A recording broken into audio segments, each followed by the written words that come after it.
The cold moon stretched beneath the blackness of space, covered in endless plains of ice and jagged ridges of frozen rock. The human freighter pilot, Mark, had been traveling along the outer rim for days, hauling supplies to a remote research station. His ship was old but sturdy, built for long, lonely voyages, and he had been enjoying the quiet of space until his sensors picked up something unusual. A faint and broken distress signal appeared on his console, weak enough that most pilots would have ignored it, but there was something in the static tone that made him curious. He changed course, guiding the freighter toward the source of the signal. The frozen moon looked dead from orbit, its surface reflecting the distant light of the star, like a mirror of ice, but the beacon came from a small valley between two towering cliffs. Mark landed the ship carefully, his boots crunching on the frost as he stepped into the biting wind. The air was thin, and every breath felt sharp against his lungs. Through the swirling snow he saw movement. At first it looked like a shadow flickering between ice formations, but as he approached he saw her. She was tall and slender, yet powerful, her armor battered and layered with frost.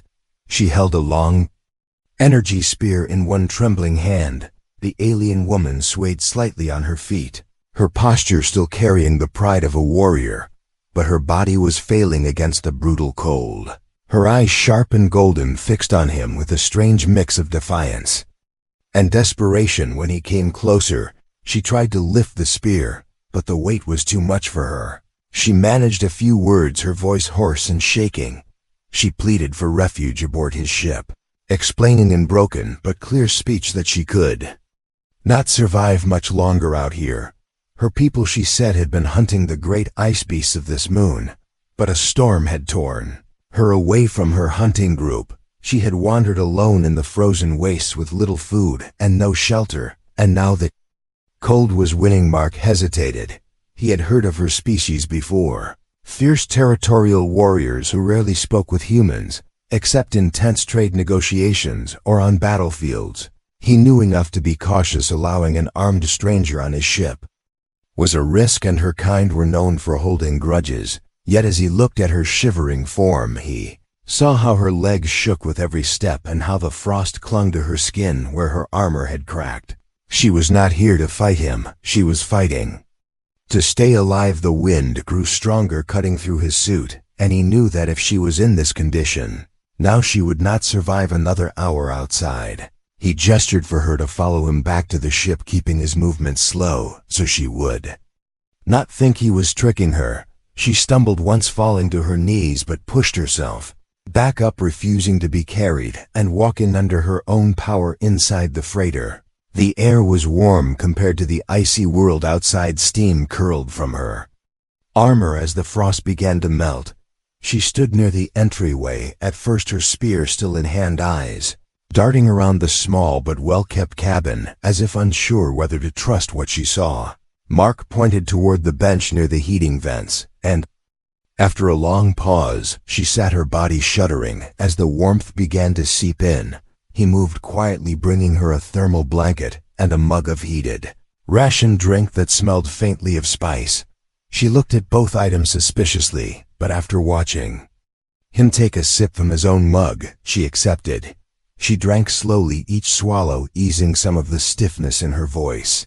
She told him her name was Lyra, and that the cold had nearly claimed her after she lost her bearings during the storm. Her people valued strength and survival above all else, and she admitted that asking for help from a stranger, especially a human, was not something she would normally do. Her gaze often drifted toward the heating systems on the wall, and Mark realized it was not just comfort she sought. Warmth for her was as vital as air and water for a human. Mark asked why she carried such a weapon on a hunting trip, and Lyra explained that the ice beasts were massive creatures whose hides could turn aside small arms. A spear charged with energy could pierce their armor in a single blow if aimed at the right spot.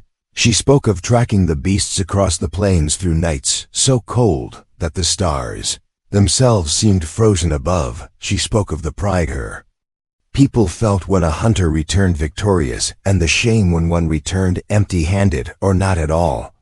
Her voice grew quieter as she spoke of her crew, lost in the blizzard, some buried by collapsing ice shelves, others simply disappearing into the white void. She had kept walking, thinking she might find them, or at least find shelter, but the cold had stolen her strength faster than she expected.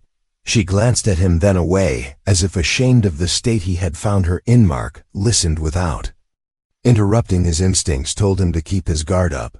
She was still armed, and still a member of a species that had fought against humans before. Yet another instinct, the one that had made him follow the distress signal in the first place, told him that she was more than a threat. She was a survivor who had reached the edge of her endurance. When she finished speaking, there was a long silence, broken only by the hum of the ship's engines and the faint hiss of the heating vents outside. The wind howled against the hull, but inside the warmth was steady and real.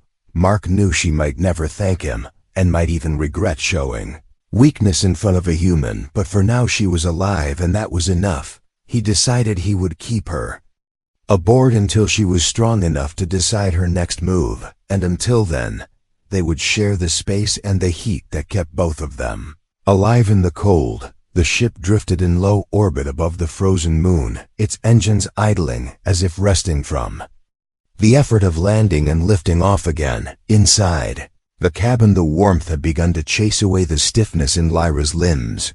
She sat wrapped in the thermal blanket, though her posture was still upright, her back straight and her eyes alert. She was not a guest here. She was a hunter forced into shelter, and she carried herself as someone who intended to repay the debt in her own way. Mark moved around the cabin, checking readouts and fuel levels, but his attention kept drifting toward her. She had placed the spear on the bench beside her, though he could see her hand occasionally brush against it, as if reassuring herself that it was still there. He noticed the frost melting from the gaps in her armor, leaving behind scratches and scorch marks that spoke of past battles more dangerous than snowstorms.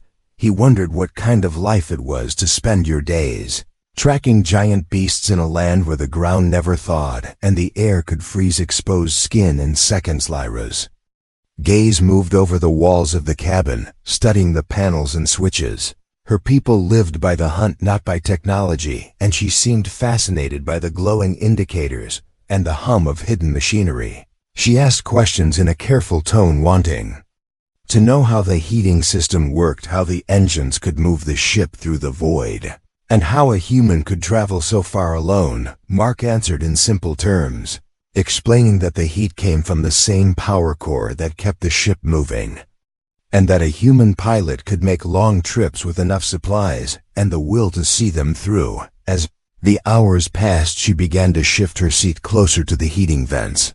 Her shoulders eased slightly, though the watchfulness never left her eyes. Mark brewed another mug of hot drink, this time with a touch more spice, and set it down near her.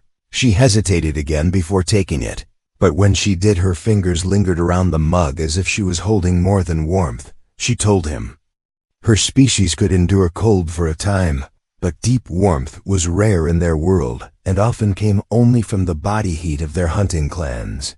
The heat of this ship, she said, felt different, like the steady sun they never had. Mark listened quietly, finding it strange how her voice softened when she spoke of her people and their frozen lands. She described hunts that lasted days, the thrill of tracking the massive ice beasts, the danger of facing them head-on. She spoke of her first hunt, where she had been younger and reckless, and how the elders had scolded her for nearly getting herself killed. She laughed once, a short sound that vanished quickly, as if she was not used to it in the company of strangers. Her armor was heavy and awkward inside the cabin, and after some time she asked if she could remove parts of it to rest. He nodded, watching as she unfastened the plates with slow, deliberate movements.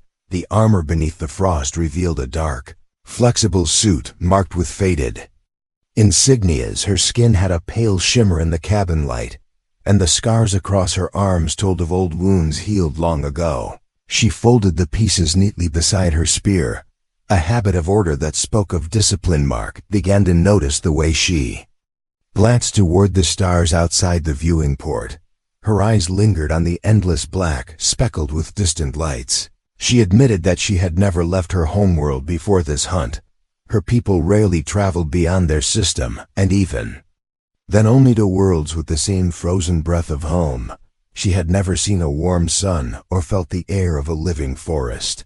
She said she did not know if she wanted to, but she could not deny that warmth made her think differently, a soft alert from the console broke the moment. The long-range scanner had picked up a faint energy reading, moving slowly through the ice fields below. Mark checked the screen, frowning. It could have been a drifting wreck or another ship, but the signature was strange. Lyra leaned closer, her expression tightening. She said the reading matched the energy pattern of the rival hunters in her clan. Her tone carried a weight that made Mark look at her more closely. She explained that these rivals would not help her if they found her. Instead, they would see her as a liability, someone who might reveal their hunting grounds to outsiders, and in their eyes it would be better if she did not return at all. Idea of being hunted by her own kind did not seem to surprise her. She said that honor among her people was sharp-edged like the ice they lived on, and failure could cut just as deep as any blade. Mark could see that the warmth she felt here was more than physical. She was tasting a kind of safety that she had not known in a long time. If ever, he wondered if that was why she had not asked. When he planned to leave, the moon night on the frozen moon was nothing more than a shift in the light reflecting from the nearby star. But Mark dimmed the cabin lights to let them both rest. Lyra stayed near the heating vents, lying on the bench. With the blanket pulled up to her shoulders, she kept her spear within reach, but her breathing soon slowed to the steady rhythm of sleep. Mark remained in the pilot's chair, half watching the scanners and half thinking about the strange twist of fate that had brought them together in this cold, desolate place. The fate that had brought them this cold, desolate plot them together in this cold, desolate place. Freighter hummed softly, the warmth steady against the chill pressing from outside. Mark knew that this uneasy trust between them was fragile. She was a warrior from a people who did not trust humans, and he was a pilot who had learned long ago not to rely on strangers. Yet in this moment, on a frozen moon far from any station or settlement, they shared the same fragile line between life and the cold void, and that line was the heat of the ship and the silent choice to let each other remain inside it. The ship drifted quietly above the frozen moon, the cold surface below looking almost calm under the pale light, but the stillness was deceptive. The scanner kept pulsing, a slow warning, and Mark knew that whatever was moving through the ice fields was not drifting debris. The reading was steady, deliberate, and getting closer. Lyra stood beside the viewing port, her sharp eyes watching the distant glimmer of movement far below. She had not touched her armor yet, but her posture had shifted. Her shoulders were set, her stance balanced in the way of someone ready to move quickly. Her gaze followed the scanner's blip like a predator tracking prey, though he could tell by the set of her jaw that she was the one being hunted. She spoke in a low voice, explaining again that the signature matched the crafts of her rival hunters. They would not call out or send a message. They would come silently and strike without warning. In her culture, leaving someone behind was harsh, but killing a failed hunter was not considered murder. It was the cold law of survival and reputation. Mark could hear no anger in her tone, only certainty. She had accepted this as a truth of her life for longer than he had known her. Mark weighed his options. He could try to leave orbit and outrun them in the freighter, but the ice fields and unpredictable weather of the moon would make quick escape risky. The ship was built for carrying cargo, not for long chases in hostile conditions, and if these hunters were armed for combat, they could easily damage his vessel before he reached open space. He also knew that if he left now without helping her, she would likely die in the cold. That thought sat in his mind like a stone. Lyra finally turned away from the port and began fastening her armor again. Her movements were slower than usual, as the warmth of the ship had made her muscles relax, but her eyes were sharp with focus. She checked the charge of her spear and adjusted the power cell on her wrist. She was preparing for a fight, and Mark could see there was no hesitation in her. Asked her if there was any chance the hunters would leave if they saw a human ship. She shook her head, saying that her people did not fear humans, especially when there was only one ship in sight. They would see him as an obstacle, not a threat. She paused and then added that they might even try to take his ship for themselves if they thought it was worth the trouble. Mark ran a quick systems check, his fingers moving over the controls. The ship's shields were functional, but not built for heavy combat. The weapons were basic plasma cannons meant to discourage pirates, not win battles against skilled hunters. The thought of facing a hostile crew on their own terrain made his pulse quicken, but he could not bring himself to leave her. The scanner chirped again. The energy reading had split into two signals, meaning there were now two separate craft moving in the same direction toward the position of his ship. They were using the terrain of the ice fields to mask their approach. He imagined them weaving between ridges and canyons, closing the distance without ever showing themselves fully. Leaning over the console, studying the map, she pointed out a narrow canyon that cut between the larger ice formations. She said the rivals might use it to get close before launching an attack. Mark's mind began to work quickly. The canyon could also work in his favor if he could draw them in and use the terrain to block their movement. He thought about the heat exhaust from his engines and the fragile ice walls that towered over the canyon floor. A sudden idea began to take shape, but it would require perfect timing and someone who understood how these hunters thought. Lyra listened as he explained the plan. Her expression remained unreadable for a moment. Then she gave a small nod. She said she knew how her rivals would react, and she could guide him on when to move and where to strike. She moved to the co-pilot seat, her fingers tapping the map to mark the weak points in the ice. The ship descended through the thin clouds, the landing struts skimming just above the surface. Mark kept his speed low enough to seem like a vulnerable target. Lyra watched the scanner and the horizon, her eyes narrowing at every flicker of movement. Soon the readings began to spike. The hunters had taken the bait. From the corner of his vision, Mark saw the first ship emerge from behind a jagged ridge. Its hull was dark and curved, its engines glowing faintly blue as it skimmed over the ice. The second ship appeared moments later, moving to flank him. Plasma fire streaked across the ice, missing his hull by meters. He pushed the freighter into the canyon, the towering walls of ice rising on either side. The hunters followed as Lyra had predicted. Their ships were faster and more agile, but they stayed close to line up their shots. Lyra kept her focus on the scanner, her voice low and steady, telling Mark when to veer left or right, when to slow, and when to push forward. The canyon walls grew narrower, the ice above hanging like the edge of a blade. Mark powered the engines to full and then abruptly shifted the ship's position, tilting the nose up and firing the rear thrusters. The heat from the exhaust blasted into the overhanging ice. The ancient frost cracked and split with a sound like thunder.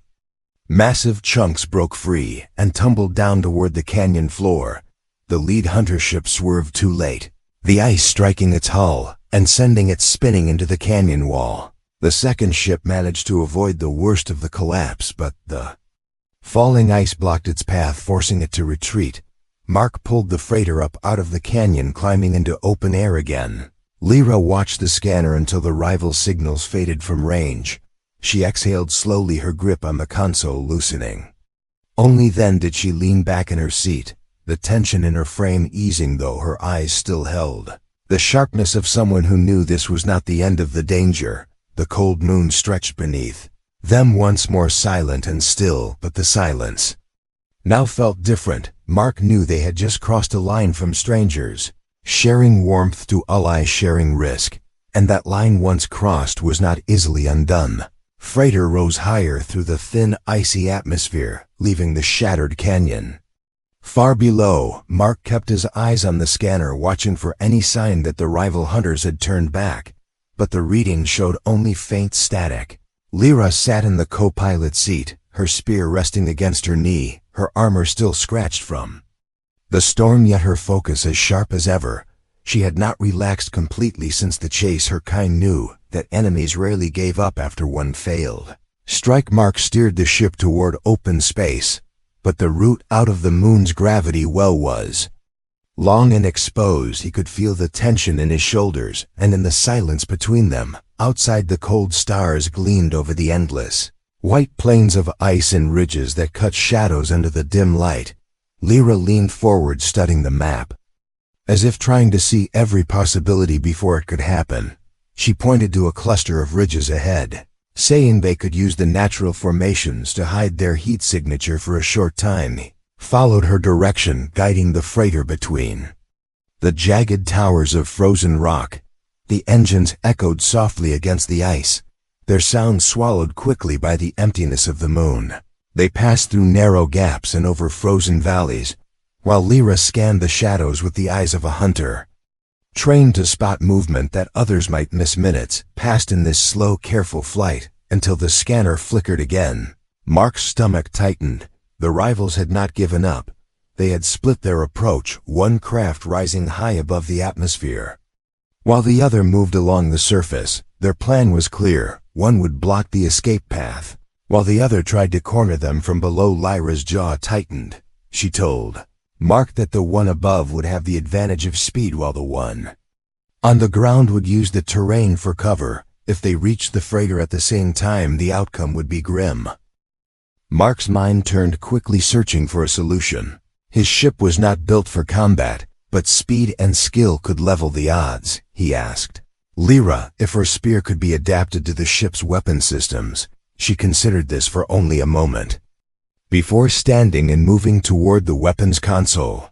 Her people's hunting tools were designed to pierce thick hides and armor, and the spear's energy core could be redirected into a focused shot. Working together, they secured the spear into a manual firing mount near the forward viewport. Lyra adjusted the settings, while explaining how the energy would burn hot enough to weaken even reinforced hull plating. Mark listened carefully as he balanced the ship's power grid to feed both the engines and the improvised weapon. It was not a perfect solution, but it might give them one chance to strike hard enough to make the rivals retreat for good. The first sign of the approaching enemy was a faint glimmer above the clouds. The high flyer ship broke through the thin veil of frost and began to descend toward them. At the same time, the scanner marked the lower ship closing in from behind, using the ice ridges as cover. Mark pushed the engines harder, weaving between outcroppings and dipping low to avoid giving the flyer a clear line of sight. Lyra held steady at the weapon mount, her eyes locked on the target. The high flyer opened fire, first streaks of plasma cutting through the air around them. The freighter's shields absorbed some of the heat, but warning lights flashed across the console. Mark rolled the ship to one side, avoiding the next volley and bringing the forward viewport into line with the descending enemy. Lyra fired. The spear's energy blast tore through the air, striking the side of the enemy hull. A flare of light burst outward, and the ship veered away, smoke trailing from its engines. There was no time to celebrate. The second rival craft had used the distraction to close the gap. Mark saw it on the scanner moments before it appeared over the ridge to their right. Its weapons lit the ice with bursts of heat and light. He banked hard to avoid a direct hit, but the freighter shuddered as one shot grazed the port side. Lyra braced herself against the frame, shouting for him to bring the ship lower toward the narrow crevasse ahead. They dove into the crevasse, the walls of ice rising like cliffs on both sides. The enemy followed, but their larger craft struggled to match the freighter's tight turns. Mark skimmed so close to the ice that frost scraped against the hull. Lyra called out a warning of a sharp bend ahead. Mark pulled hard on the controls, spinning the ship sideways to fit through. The rival tried to follow but clipped one wing against the wall, forcing it to slow. Mark saw the chance. He lifted the freighter into a climb, pushing the engines to maximum. Lyra fired again, the energy blast striking the rival's nose and forcing it to veer off course. The ship vanished into the fog of its own exhaust, giving them the opening they needed. Mark guided the freighter up out of the crevasse and into the clearer skies. Above, for the first time in what felt like hours, the scanner showed no immediate pursuit. Mark slowed slightly to conserve fuel.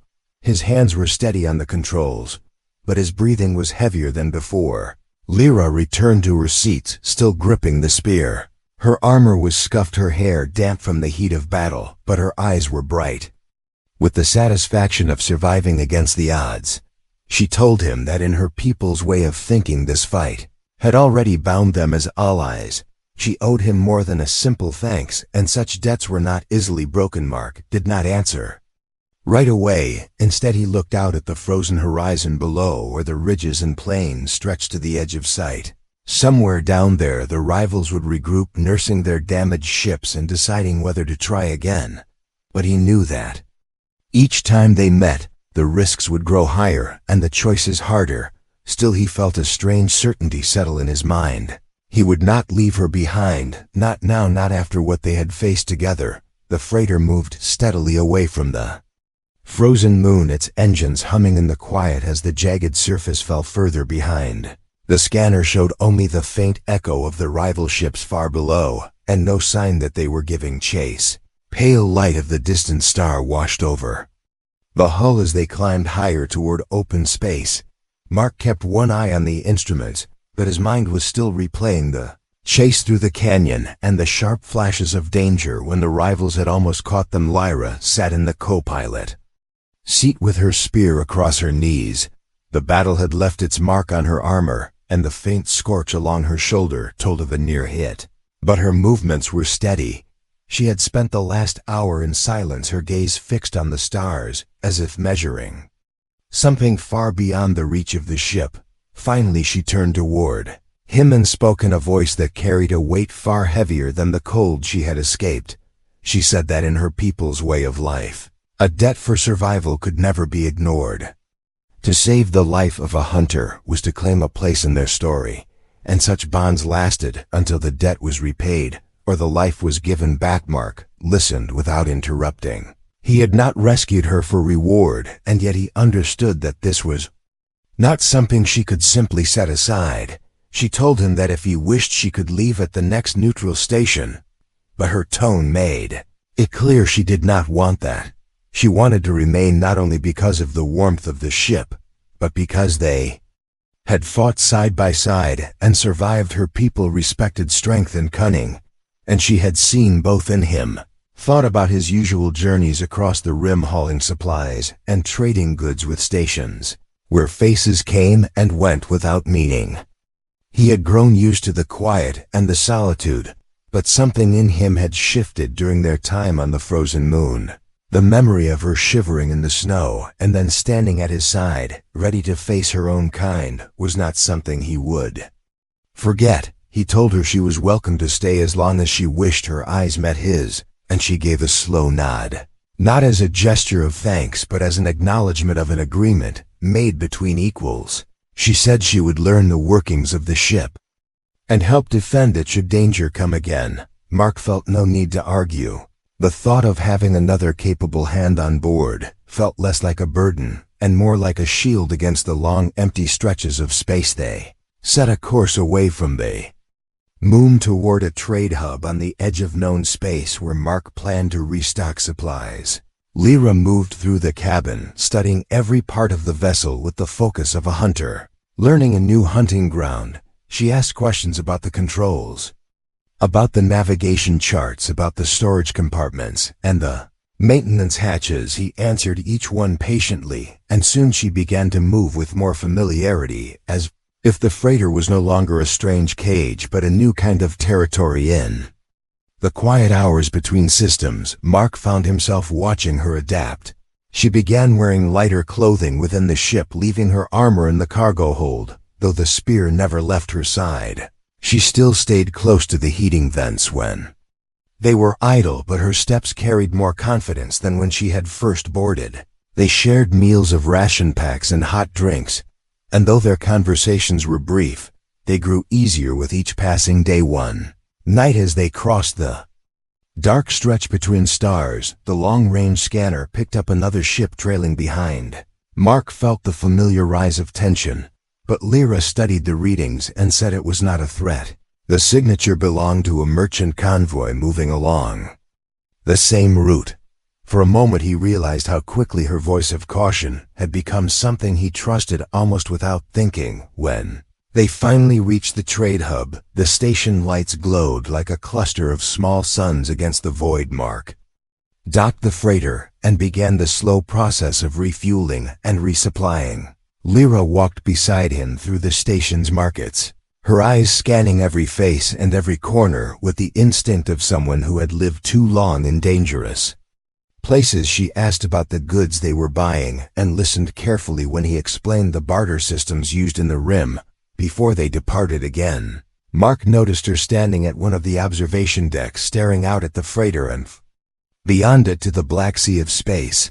She told him that the frozen moon had been a test of survival, but this journey was different.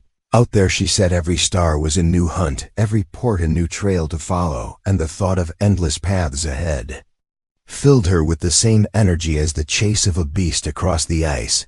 They left the station with full cargo holds and a clear route ahead. The frozen moon was now only a memory, and the rivals who had hunted them were far behind, but Mark knew that space held no shortage of dangers. He also knew that with Lyra aboard, those dangers would be met with the sharpness of a hunter and the resolve of someone who understood that survival was a skill shared not alone. As the freighter moved into open space, the cabin lights dimmed and the steady warmth filled the air. Lyra sat at the co-pilot seat, her gaze fixed forward on the streaking stars and her spear resting within reach. Mark felt the hum of the engines through the deck, and for the first time in many long voyages, he did not think of the journey ahead as a solitary road.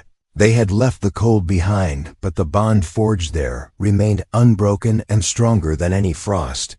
The stars stretched out before them, countless and waiting, and the freighter carried them forward into whatever came next, not as strangers, but as allies bound by survival, trust, and the silent understanding that they would face the void together. The end.